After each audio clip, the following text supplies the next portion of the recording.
चुपचाप चुपचाप चुपचाप जय बिहार। नमस्कार, स्वागत है आपका। आप क्रिएटिविजन न्यूज का एक्सप्लेनर देख रहे हैं। आपके साथ मैं हूं शबाब। क्या तेजस्वी यादव का ये नारा उनके लिए सरकार बनाने का काम कर गया है? चुपचाप लालटेन छाप। फर्स्ट फेज में जिस तरह बिहार में बेशुमार वोटिंग हुई, पिछले कई सालों के रिकॉर्ड टूटे, और अब जब कल दूसरे फेज की वोटिंग बिहार में होनी है, तेजस्वी यादव के हौसले बुलंद। और सिर्फ तेजस्वी यादव ही नहीं, बल्कि अब तो विरोधी पार्टी के नेता भी तेजस्वी यादव की सरकार बनने और बिहार में राजद के लिए मुफीद वक्त बता रहे। बात असल में निकली है ओम प्रकाश राजभर के उस बयान के बाद, जिसमें वो बिहार में राजद की सरकार बनने के दावे कर रहे हैं।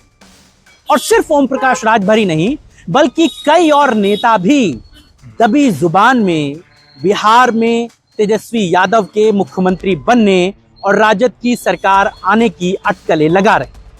उनमें प्रशांत किशोर का भी नाम है।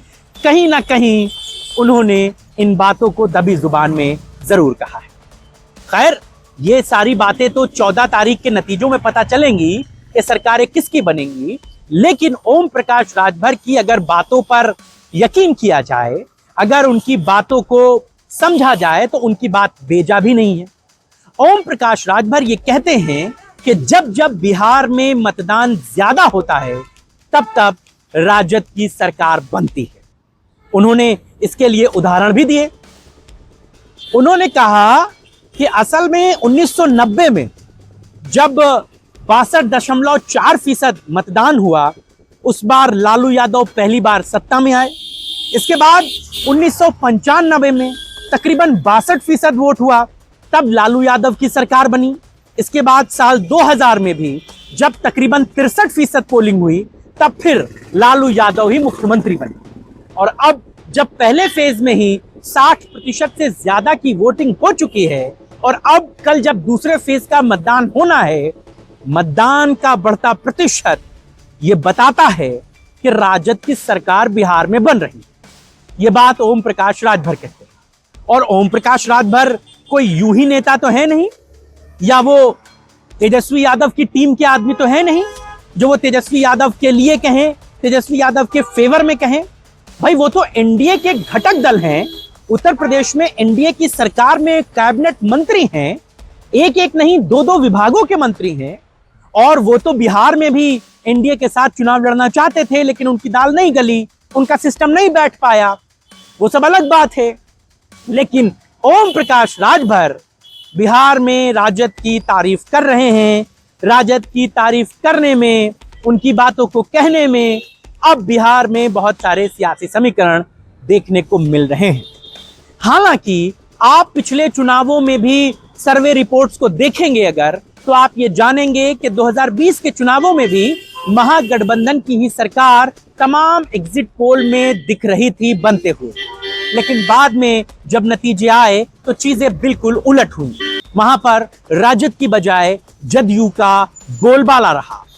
यानी कि एग्जिट पोल की बातों को अगर हम थोड़ी देर के लिए साइड में भी रख दें, तो ओम प्रकाश राजभर की बातों को संजीदगी के साथ सोचा जाना चाहिए। क्या वाकई में तेजस्वी यादव का वो फॉर्मूला काम कर गया है, जिसमें वो अपने पिता के दिए गए उस गुरु मंत्र को एग्जीक्यूट कर रहे थे कि चुपचाप लालटेन छाप? यानी कि आपको वोट किसे देना है, ये ज्यादा गाना गाने की जरूरत नहीं है, चुपचाप आप अपना वोट देकर अपने आप को साबित कीजिए। ये बात अंडर करंट की तरह बिहार के चुनावों में नजर भी आई। खैर, ओम प्रकाश राजभर की बातों में कितनी गहराई है, कहां का उनका फॉर्मूला कितना सटीक साबित होता है, ये तो 14 नवंबर को जब नतीजे आएंगे तब पता चल जाएगा। लेकिन ओम प्रकाश राजभर की बातों को यूं ही नहीं लिया जा सकता, क्योंकि वो भी खाक छानते हैं, नेता जमीन पर रहते हैं और वो तमाम चीजों को जमीन पर जाकर खुद ऑब्जर्व करते हैं। शायद उनका ये ऑब्जर्वेशन हो, और इसी ऑब्जर्वेशन के जरिए वो तेजस्वी की सरकार बनने की वकालत करते हैं।